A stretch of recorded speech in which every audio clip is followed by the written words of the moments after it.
Hi guys, welcome to KP classes. अब आज की क्लास में हम समझने वाले हैं जो साइंस स्ट्रीम के स्टूडेंट्स हैं और अगर वो अपनी स्ट्रीम से अलग किसी भी स्ट्रीम में अपना ग्रेजुएशन करना चाहते हैं तो उनके लिए क्या कॉम्बिनेशन है, किस तरीके से उनको अपनी तैयारी करनी है, क्या क्या सब्जेक्ट है जो उनको पढ़ने हैं, उसके बारे में हम एक डिटेल डिस्कशन करने वाले हैं आज की वीडियो में। उससे पहले I want to give some clarification on this thing कि अभी तक आपका जो जब तक हम ये वीडियो रिकॉर्ड कर रहे हैं CUET 2025 को लेकर के अभी क्या क्या नए नए जो आपकी गाइडलाइंस आई थी, जो नए नए चेंजेस रिकमेंड किए गए थे, उनके इम्प्लीमेंटेशन को लेकर के क्लैरिटी अभी तक हमें नहीं मिली है। So we are making this video as per the guidelines that are being provided by the CUET and the NTA। उसके बेसिस पे अभी आपके जो चेंजेस रिकमेंड किए गए उनमें से सबसे बड़ा मेजर चेंज ये था कि जो आपके एग्जामिनेशन है, सबसे पहले तो उनका यूनिफिकेशन किया गया और दूसरा आपका जो सबसे बड़ा मेजर चेंज था कि अब आपके science stream, commerce stream, humanities stream, आप किसी भी स्ट्रीम से हैं, आप जिस भी सब्जेक्ट में अपना ग्रेजुएशन करना चाहते हैं वो अपॉर्चुनिटी आपको मिल जाती है। अब आपके पास जो वो बैरियर था कि आपके 12th के जो सब्जेक्ट वाला बैरियर है वो बैरियर अब कंप्लीटली हटा दिया गया है। तो उसके according we are making this video कि if you are from science stream और अगर आप अपनी स्ट्रीम से अलग कोई कोर्सेज आर्ट्स स्ट्रीम में या लैंग्वेजेस में परस्यू करना चाहते हैं तो आपके लिए क्या एलिजिबिलिटी का क्राइटेरिया रहने वाला है। So this is going to be eligibility for non science courses कि आपके लिए क्या क्या ऑप्शंस आपके पास रहने वाले हैं। अब जैसे बहुत सारे स्टूडेंट्स होते हैं जिनका लैंग्वेज में इंटरेस्ट होता है कि जैसे आप ग्रेजुएशन करना चाहते हैं अलग अलग फॉरेन लैंग्वेजेस में, तो उसके लिए क्या क्राइटेरिया है, किस तरीके से हमें उसकी तैयारी करनी है। उससे पहले हम इसका एक डिटेल पैटर्न समझेंगे कि आपका जो CUET का एग्जाम है वो किस तरीके के पैटर्न में आपका डिवाइडेड। अब जैसे हम इसकी बात करते हैं, you all must be aware of this thing कि आपका जो एग्जामिनेशन है that is divided to 3 major parts, जिसमें आपका जो फर्स्ट पार्ट होता है दैट इज ऑफ लैंग्वेज और जो इसमें आपका सेकेंड पार्ट होता है that is of domain subject. और उसके बाद जो आपका थर्ड पार्ट अभी तक होता था जनरल टेस्ट, अब उसका नाम बदल करके कर दिया गया जनरल एप्टीट्यूड टेस्ट, राइट। तो अब आपकी जो एलिजिबिलिटी है वो इन तीनों पे डिपेंड करती है। अब बहुत सारे कोर्सेज के लिए हो सकता है जिसको हम अब जब हम बात करेंगे इन तीनों चीज़ों के बारे में, सो लैंग्वेज को हम सेक्शन 1 की तरह से बात करेंगे, जो डोमेन है उसको सेक्शन 2 की तरीके से डिनोट करेंगे और जो आपका जनरल टेस्ट है उसको सेक्शन 3 की तरीके से डिनोट करेंगे। तो अब इसमें अगर हम आपके नॉन साइंस कोर्सेज की स्ट्रीम के बारे में बात करें तो आपका, अगर हम लैंग्वेजेस की बात करें तो आपके 13 लैंग्वेजेस के ऑप्शन आता है, जिसमें पहले आपकी फॉरेन लैंग्वेजेस भी थी, जिसमें आपकी पहले रीजनल लैंग्वेजेस भी थी, लेकिन अब उसको चेंज करके आपके जो फॉरेन लैंग्वेजेस के ऑप्शन थे उनको हटा दिया गया। तो ये चेंजेस हैं जो प्रपोज्ड हैं। अब उसके बाद अगर हम डोमेन सब्जेक्ट की बात करें, उसके बाद बहुत सारे डोमेन सब्जेक्ट का ऑप्शन होता है। फिर उसके बाद आपका जो जनरल एप्टीट्यूड टेस्ट है, तो अगर आप जनरल एप्टीट्यूड टेस्ट की बात करते हैं, इसमें आपके जो मेजर सब्जेक्ट आते हैं उसमें आपका इंग्लिश हो गया, लॉजिकल रीजनिंग हो गया, GK एंड करंट अफेयर्स हो गया। फिर उसके बाद आपकी जो बेसिक मैथ्स है वो इस वाले पार्ट में आप पढ़ने और देखने को मिलती है, तो इसकी तैयारी आपको करनी है। लेकिन अब आपके लिए क्या कॉम्बिनेशन है वो डिपेंड करता है आप कौन से कोर्सेज में एडमिशन लेना चाहते हैं। जैसे बहुत सारी लैंग्वेजेस की अगर हम बात करते हैं, लैंग्वेजेस में अगर आप अपना ग्रेजुएशन करना चाहते हैं, जिनको हम इंडिविजुअली बात करेंगे, तो उसमें आपको देखने को मिलेगा कि आपका जनरल टेस्ट नहीं है मोस्ट ऑफ द केसेस में। लेकिन कुछ कोर्सेज ऐसे हैं जिनमें अगर आप अपना ग्रेजुएशन करना चाहते हैं वहां पे ही आपका सेक्शन मैंडेटरी है। तो आपको अपनी प्रायोरिटी लिस्ट देखनी है, भाई आपकी प्रायोरिटी क्या है, आप कौन सा कोर्स करना चाहते हो। और जब आपने ये डिसीजन ले लिया कि मुझे ये कोर्स करना है, फिर उसके बाद आपको ये एलिजिबिलिटी वाली चीज है कि आपको देखनी है कि आप उस कोर्स को करने के लिए क्या क्या एलिजिबिलिटी है, कौन कौन से पेपर हैं, कौन कौन से कितने पेपर हैं जो इसमें आपको अपीयर होना है to be eligible for the course. तो अब ये एक ओवरव्यू हो गया। आपका पहला सेक्शन जो है वो लैंग्वेज का रहने वाला है, जो दूसरा सेक्शन है आपका वो डोमेन टेस्ट का रहने वाला है, और जो थर्ड है आपका वो जनरल टेस्ट का सब्जेक्ट रहने वाला है। और नई गाइडलाइंस के बाद अब अगर आप साइंस स्ट्रीम से भी हैं तो आप नॉन साइंस कोर्सेज में अपना जो ग्रेजुएशन है वो परस्यू कर सकते हैं। तो अब उसके लिए, अब जैसे पहला कोर्स हमने ये दे रखा है BA honours in Persian language, तो अगर हम लैंग्वेज की बात करें तो आपके पास 2 सब्जेक्ट कॉम्बिनेशन आते हैं। एक तो हो गया आप पर्शियन लैंग्वेज को सिलेक्ट कर सकते हैं और फिर उसके साथ एनी 3 फ्रॉम सेक्शन 2। अब इसमें अगर हम सेक्शन 2 की बात करें, सेक्शन 1 आपका हो गया लैंग्वेज का, दूसरा जो आपका सेक्शन है उसमें आपको 3 सब्जेक्ट में से एग्जाम देना है and you become eligible for this course. आप समझ गए कि आपको क्या करना है, आपको पर्शियन लैंग्वेज उसका टेस्ट देना है, फिर एनी 3 फ्रॉम द सेक्शन 2, और there is one other thing that is being given here, any one from section 1, कि आप जितनी भी आपकी लैंग्वेजेस हैं उनमें से किसी भी एक लैंग्वेज का आप एग्जाम दे दो, आप टेस्ट दे दो, और उसके बाद any 3 from section 2. So both are the accepted pattern of the examination. So this is about the BA honors course that is available. Then after that अगर आप majority of the language courses की बात करोगे तो ये आपका pattern similar रहने वाला है, जिसकी बात अभी मैंने स्टार्टिंग में की थी, जैसे आपका पर्शियन हो गया, फ्रेंच हो गया, जर्मन हो गया. अब अगर हम CUET कोर्स की बात करें, कॉम्बिनेशन क्या आता है भाई, आप फ्रेंच लैंग्वेज, फिर उसके बाद any 3 from section 2, that is one thing. फिर उसके बाद दूसरा क्या है, पहले तो हो गया फ्रेंच लैंग्वेज, उसके साथ साथ कोई भी 3 सब्जेक्ट आप सेक्शन 2 अपने डोमेन सब्जेक्ट में से एग्जाम दे सकते हो and you get eligible for this course. लेकिन उसके बाद दूसरा क्या है, आप कोई भी लैंग्वेज में एग्जाम दे सकते हो, जो लैंग्वेज टेस्ट सेक्शन 1 है, और उसके बाद जो आपका दूसरा सेक्शन रहने वाला है उसमें आपको 3 सब्जेक्ट का आपको एग्जाम देना है and you get eligible for this course as well. So this is about the language courses. Even अगर हम इस जर्मन लैंग्वेज की बात करते हैं, यहाँ पे भी आपको German plus any 3 from the section 2 और any 1 from section 1, any 3 from section 2. So this is about the language courses that are being available here. तो उसके बाद आपके BA honours philosophy and journalism. अब देखो, जब हम जर्नलिज्म की बात करते हैं, ये आपके प्रोफेशनल कोर्सेज में से आता है, जिसमें आपने बहुत सारे न्यूज़ एंकर्स को देखा होगा टीवी चैनल्स पे अपनी बात को रखते हुए. तो अगर आपको लगता है आपके अंदर बहुत अच्छी कम्युनिकेशन स्किल है, आपको लोगों से इंटरेक्ट करने में, डिबेट करने में, आप उस चीज़ को एंजॉय करते हैं, तो this is a course that you can look for. अब इसकी जो एलिजिबिलिटी रहने वाली है, अगर हम फिलॉसफी की बात करते हैं तो इसमें any 1 from section 1 and any 3 from section 2.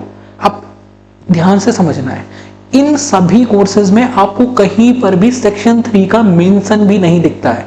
आप समझ गए इस बात को कि आपको जनरल टेस्ट को लेकर के भाई कोई तैयारी नहीं करनी.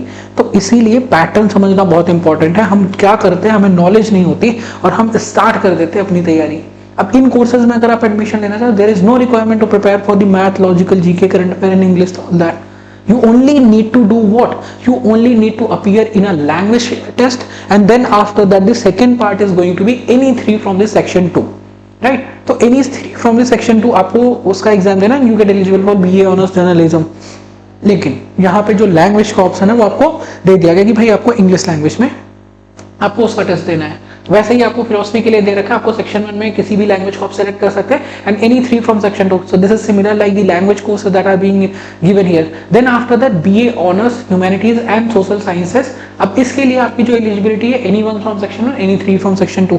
तो अब आपको ध्यान से समझना है कि अगर आप 3 डोमेन सब्जेक्ट आप सेलेक्ट करते हो और उसके बाद आप एक लैंग्वेज सब्जेक्ट का एग्जाम देते हो, you get eligible for all these courses, right? तो हमें जो CUET की कॉम्प्लिकेशन है ना, वो कॉम्प्लिकेशन तब तक लगती है जब तक आपको जो आपके तरीके हैं सिलेक्शन के, जो आपकी एलिजिबिलिटी, जब तक आप उसको बहुत अच्छे तरीके से नहीं समझते तब तक वो आपको कॉम्प्लिकेटेड लगता है. Otherwise this pattern is being made to help you कि आपके पास बहुत सारे ऑप्शन होने चाहिए. आप समझ गए? आप जिस भी कोर्स के लिए एलिजिबल हैं, आप जिस भी यूनिवर्सिटी के लिए एलिजिबल है, you can take admission.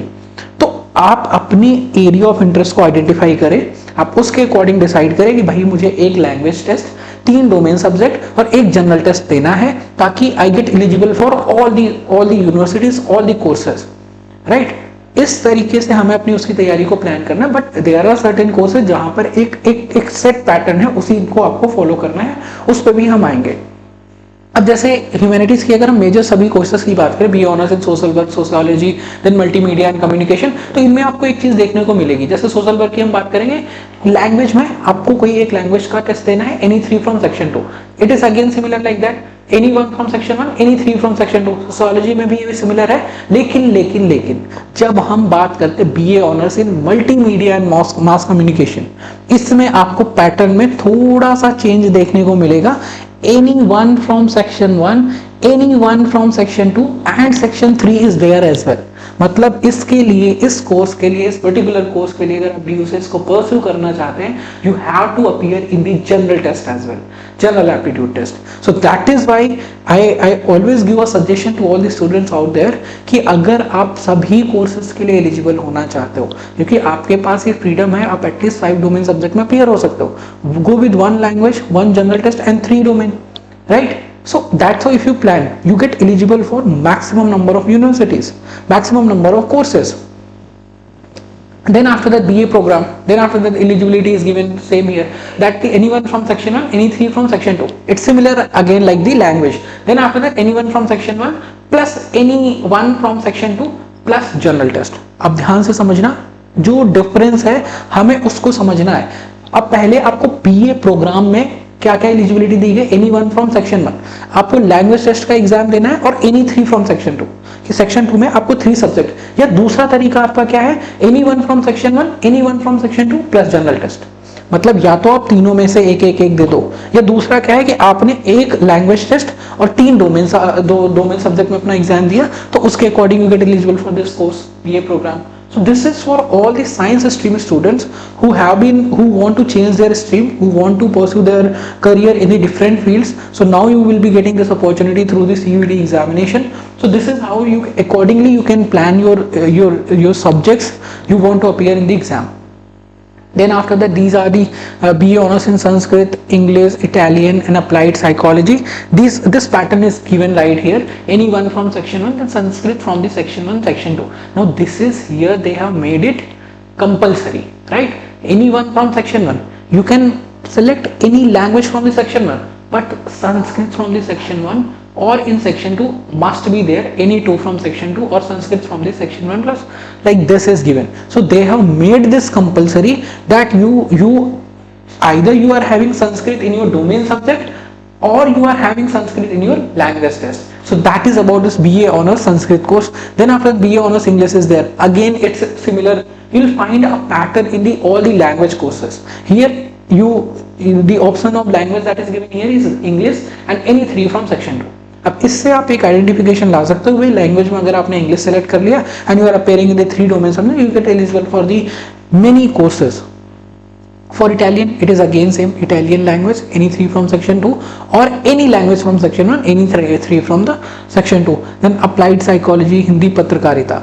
Now Hindi पत्रकारिता is also there. Here Hindi any 3 from section 2 or general test is also there in Patrakarita and in mass communication, multimedia and mass communication, in both the cases. Then BA honors history, 5 years integrated journalism program. Here also you'll find that section 3 is there. So do you offer so many courses for journalism, for Hindi Patrakarita, for mass media and multimedia, right? So you can see that these are the courses meant for those students who are struggling, who do not enjoy on the working on the desk job, working on the laptop throughout the day. So for those kind of students, these courses are there. BA honors Hindi. Again, if I'm talking about these language courses, Bengali, any 3 from section 2 or any language from section 1, any 3 from section 2. For the language courses, you find the similar pattern. BA honors Urdu, Arabic, Spanish, psychology. Right, in all these cases you will be finding the similar pattern, any from section 1, any 3 from section 2. So in most of the cases this is common, but there is a slight change in BA honors economics. Any one from section 1, that's same. Then after that mathematics and applied mathematics is a mandatory domain subject if you want to pursue BA honors economics in the prestigious Delhi University. This is here also you are finding anyone from section 1 and you need to appear in 3 domain subject, but one domain subject has to be mathematics or applied mathematics, right? And then after that any 2 can be any different domain subjects and you get eligible for this course as well. Then after that this BA honors in Hindustani music is given, anyone from section 1. Then performing arts is also mandatory domain subject here and any 2 from section 2. That means you get eligible for these courses if you have appeared in 1 language test, you have appeared in 3 at least domain subject and 1 general test is there. You get eligible for maximum number of courses, but there is a requirement if you are targeting for a particular course. Like if I talk about BA honors economics, so there is 1 domain subject that you have to have in your that मतलब जिसका आपको test देना है. Like for example if I'm talking about this music, so performing arts has to be a 1 domain subject.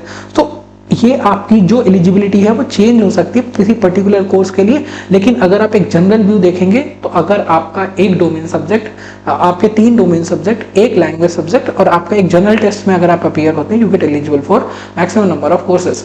We will be coming up with the another videos जहां पर हम आपसे बात करेंगे कि अगर आप साइंस स्ट्रीम में हैं और अपनी स्ट्रीम के कोर्सेज में आप कोई अलग अलग सब्जेक्ट में अपना ग्रेजुएशन करना चाहते हैं तो उसके लिए आपके पास क्या क्या ऑप्शंस रहते हैं, क्या क्या आपके पास एलिजिबिलिटी क्राइटेरिया है जिसको आपको मीट करना है।